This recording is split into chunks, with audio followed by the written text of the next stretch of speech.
Hey students, we are wrapping up chapter 7, congruence and similarity. Here are the answers to the practice test, and I'm also going through the solutions and giving you some review tips, so pay attention. You're welcome to skip around to the problems that you need help with specifically, so I allowed skipping on this video, so go for it. All right, so we're going to start right off with similar shapes, and two things that shapes have to have if they are to be similar, right? The corresponding angles are congruent, right? Congruent, that's our symbol for congruent. And corresponding side lengths. Corresponding side lengths are proportional. All right, so that's a big concept that we really rely on. If you understand that and how to use that, then a lot of this will be easier. All right, so we are checking to see which series of transformation maps ABC onto triangle DEF. So since A is first here, that means it corresponds with the first letter there. So A and D have to correspond. So it looks like they're in the same position. B and E are corresponding. And you see they're in a similar position. So it looks like all we have to do is change the size of this and then move it over. So that looks like a slide, a translation, followed by a dilation. All right. No need to change the orientation of it. The orientation is changed by rotations and by reflection. So we don't need to do any of that. And we don't need to rotate it there. So we got B right there. Okay. Number 2, the length and width of a rectangle are 4 feet by 3 feet respectively. A similar rectangle has a width of 9 feet. What is the length? All right. So we have length and width. So this is the length, this is the width, because that's the order they give it to us. So that's what these two are, length and width. A similar rectangle has a width of 9 feet. So its width is 9. This guy's width is 3. So those correspond. So remember, corresponding sides are proportional.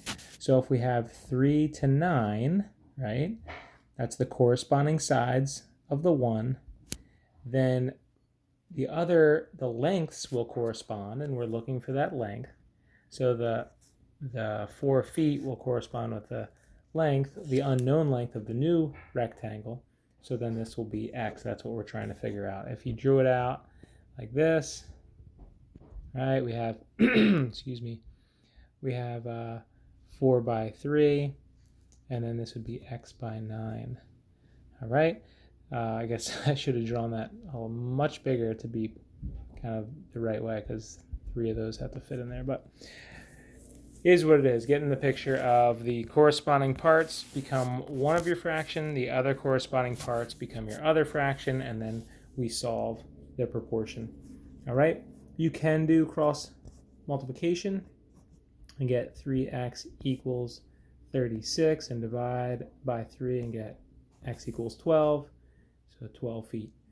Or you can see that right here, right? It's times 3. So you'll just do times 3. All right? Which statement about the triangle below is true? Now, notice you have the triangles below. You have that triangle, and then you have the big triangle. Okay, you know that this angle and this angle, 60 and 60. All right, and then there's this property that we learned about, the angle-angle similarity, where if they have two angles that are similar, two corresponding angles that are similar, so we got one pair here. Now we need another pair. All we need is one more pair to know that they're similar. Well, up here, they slide into each other perfectly. They fit. So up here, this and this are congruent. They're corresponding and congruent. So since we have two pairs of corresponding congruent angles, then we know that this third side right here has to be the same as well. So these are similar triangles. All right, so as long as they have two pairs, you can prove that two pairs of angles are congruent, then they are similar. So ABC is not similar. No, ABC is similar. BAC is not congruent. Oh, angle BAC. So angle BAC is not congruent to DAF. DAF. Oh, they're the same angle up there in that corner. That's what we were talking about. So they are congruent. And then triangle ABC is congruent. No, it's not congruent. It's similar, right? They're not exactly the same. They're similar. And that's by the angle similarity. All right, because you can prove that two pairs of angles are the same, that means the whole triangle is similar. Number 4, rectangle RCU is similar to rectangle WXYZ, and the one has a length of 6 units and a perimeter of 18. All right, the the other rectangle has a length of 12 units. What is the perimeter? Remember that perimeter is affected by the exact same scale factor that lengths are in similar shapes, whereas the area is not. The area will be multiplied by the scale factor squared, or the scale factor times the scale factor again. So in this case, the perimeter, whatever was multiplied to get from the one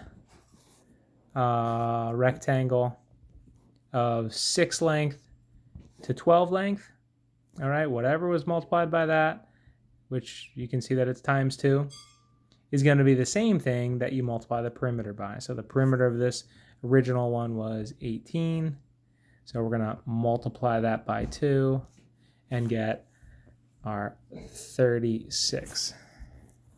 Okay, so we can also say that the perimeters will be proportional, because you could do something like this. Make the ratio of the corresponding sides, and then put the corresponding perimeters in a little proportion and solve it that way. Okay, but perimeters are related by that same scale factor as the side lengths. The figures below are congruent. Which series of transformations maps ABCD onto DEF, onto EFGH, sorry. Okay, so they are congruent. It says they're congruent, so we just have to figure out how we're going to use the 3 rigid transformations, translations, reflections, and rotations, and get the one onto the other. All right.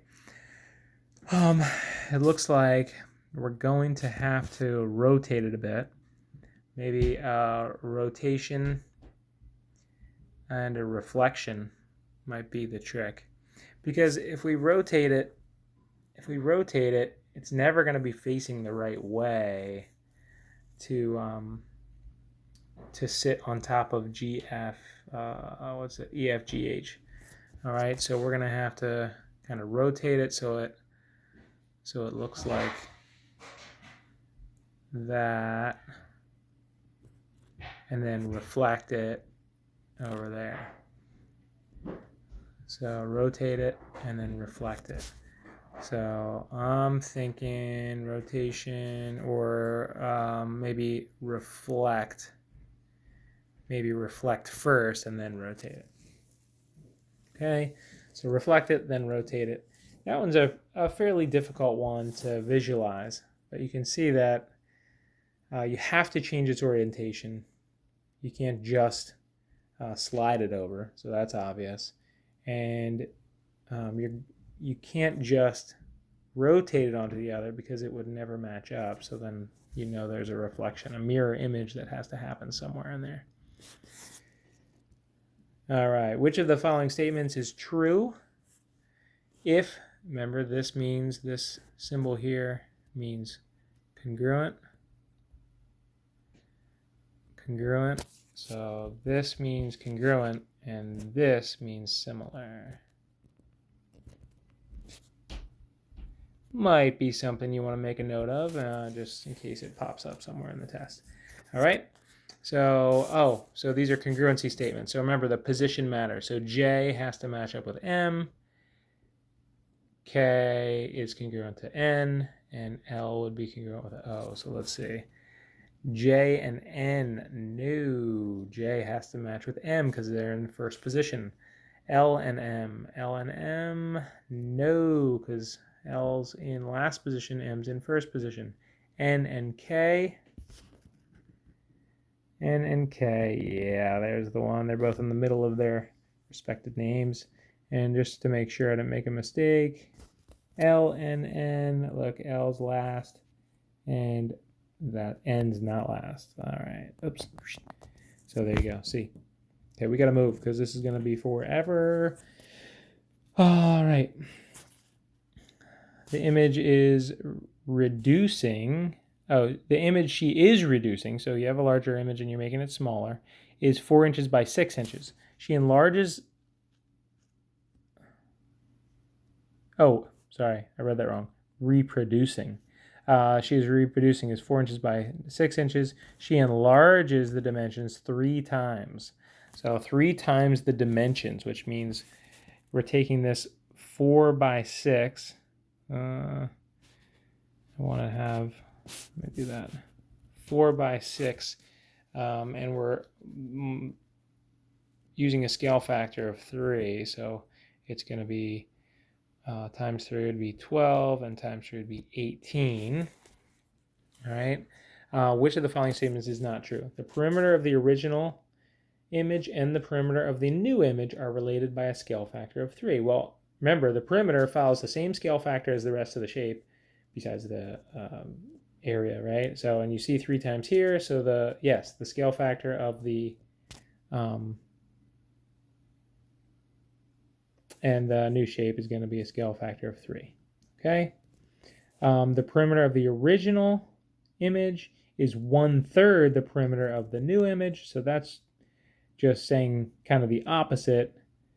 One, you're going small to big using that scale factor. Well, this is going in reverse, right? You see that 4 here is 1/3 of 12 here, and the perimeter would be 1/3 of the perimeter of the small one is 1/3 of the larger one, okay?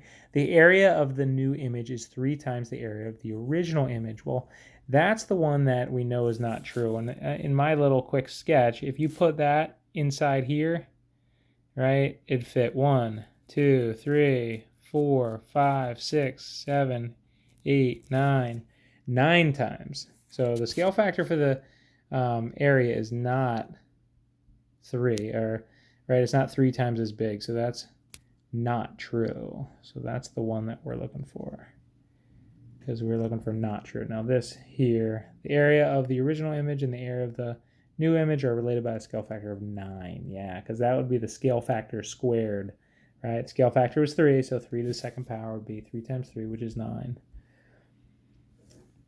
Which pair of polygons is similar? Well, we have to do the thing that we started with, right? Where the corresponding corresponding angles are congruent and corresponding side lengths form a proportion, or are proportional. So if we think that these are similar, corresponding, so 3/6, is that equal to 7/13? No, they're not equal, so these aren't my answer. Well, let's see. These correspond and match, and then these, I don't know. They're not going to be proportional. That's for sure. All right. Here we have, let's see. These guys go 3.3/3, and these guys match, so 2.2/2, which all simplify down to 1.1. So that's our winner. All right. Corresponding angles are equal or congruent, and corresponding side lengths are proportional. Dominic is 72 inches tall and casts a 60-inch shadow. So here's Dominic, and he casts a shadow. 72 inches tall, casting a 60-inch shadow. His son, who is standing next to him, is 50 inches, a little shorter, 50. Oops. No, I didn't read it right. he casts a 50-inch shadow. There we go. That's better.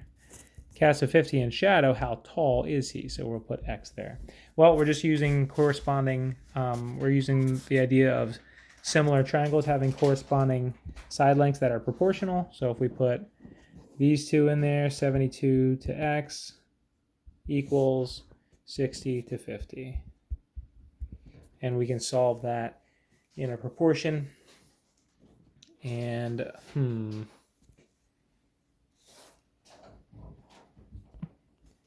going to need a calculator.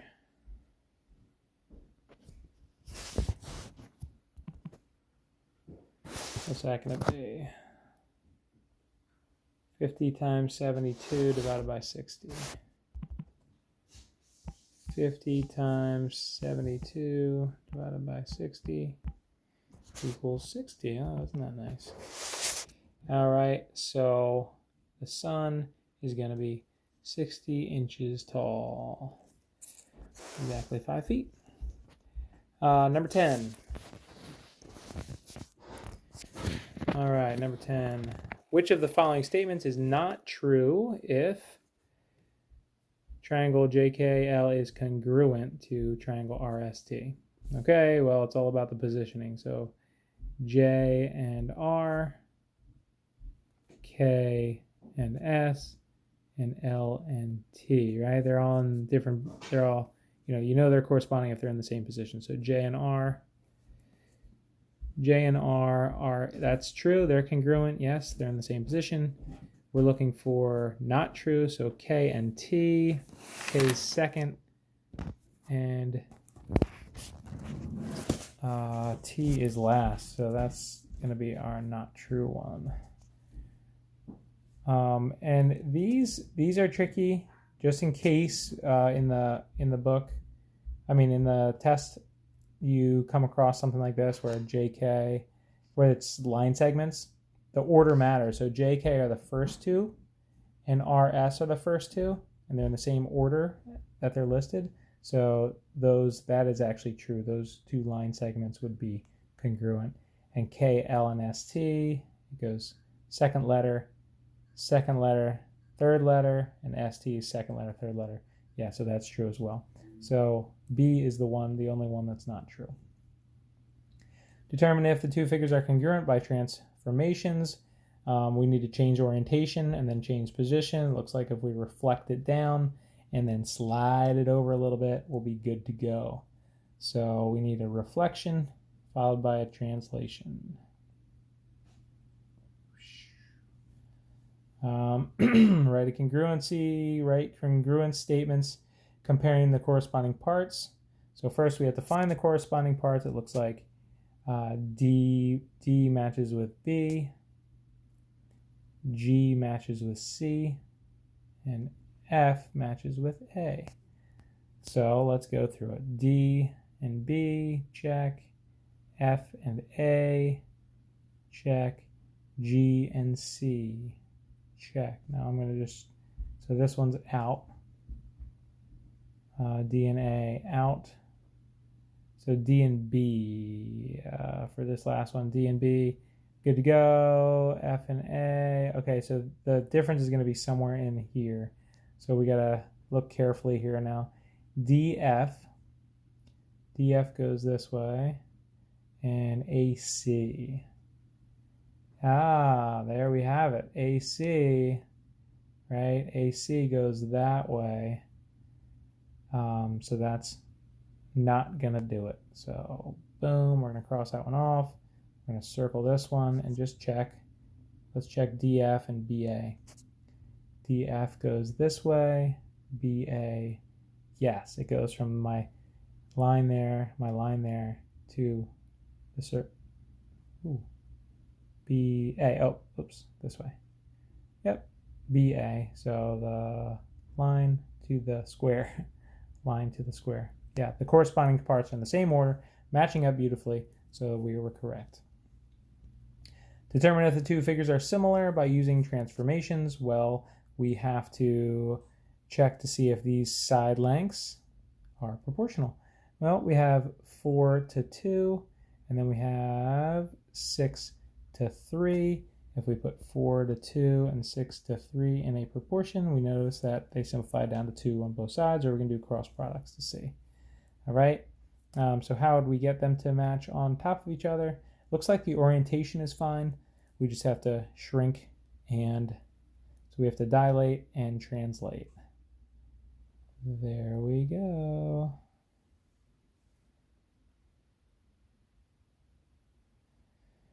Each pair of polygons is similar. It tells you they're similar. Write a proportion to find each missing measure, then solve. Okay, so we're looking for K in this case, so we have to find a matching pair. What does K correspond with? You can see that there's if you kind of reflect it, right, you see that it would correspond with that. And then we just have to find a pair of sides that correspond, and we have the lengths for both. So we can use any, any spots here. So we can do 19.2 corresponds with 9.6. And since we went from the big to the small, we'll go big to small again and go K compared to 3. All right, and you can do the cross multiplication work there and get the answer. All right, we got some shadow reckoning here, some indirect measurement, and all we're doing is finding the corresponding sides. So the heights of the things are corresponding, so h to 5, and the heights of the shadows are corresponding, so 18 to 3, and then we're gonna figure that out. So I think it comes to 30 feet, if I remember correctly. All right. This one's a little bit tricky because it's kind of flip-flopped. You just got to make sure you pick out the corresponding sides. In the figure, triangle ABE is similar to DEC. How far is the rabbit from the house? How far is the rabbit from the house? So rabbit looks like he's here, and we're looking for this here. Now, what does that D correspond with? It doesn't correspond with this up here, which some people might think. It actually corresponds with him down here. So D corresponds with the 7 feet. Now we need another pair of corresponding sides, and that would be the 22 and the 19. So that's 22 to 19, and then you guys can cross multiply and get your result. Okay.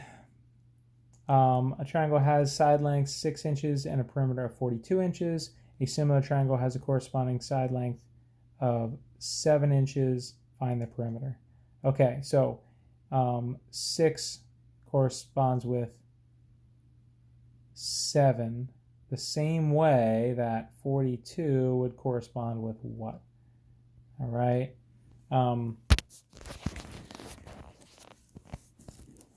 So you can see that right here, we would multiply that by 7. So this would be multiplied by 7. So that would be 49 inches.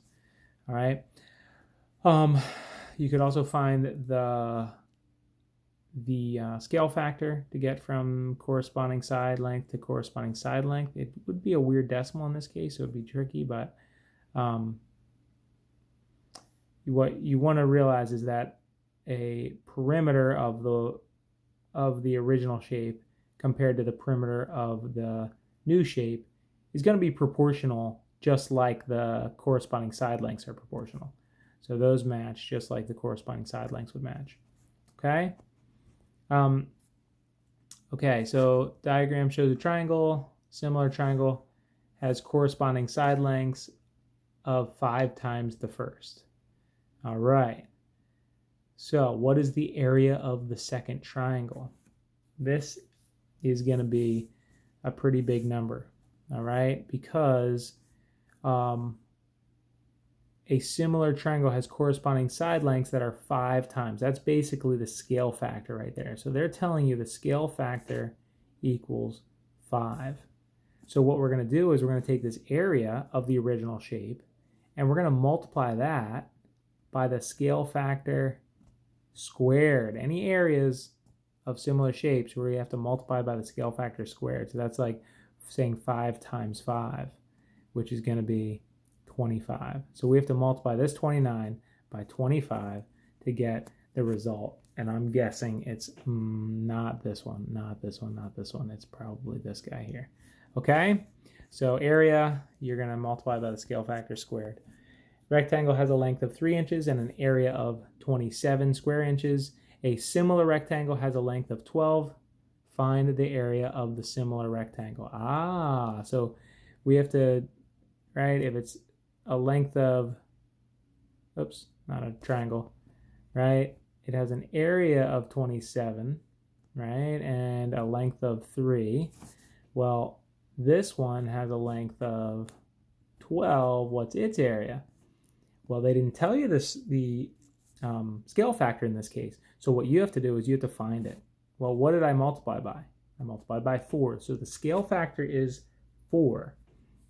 So that means we're going to have to multiply the area by not the scale factor, but by the scale factor squared.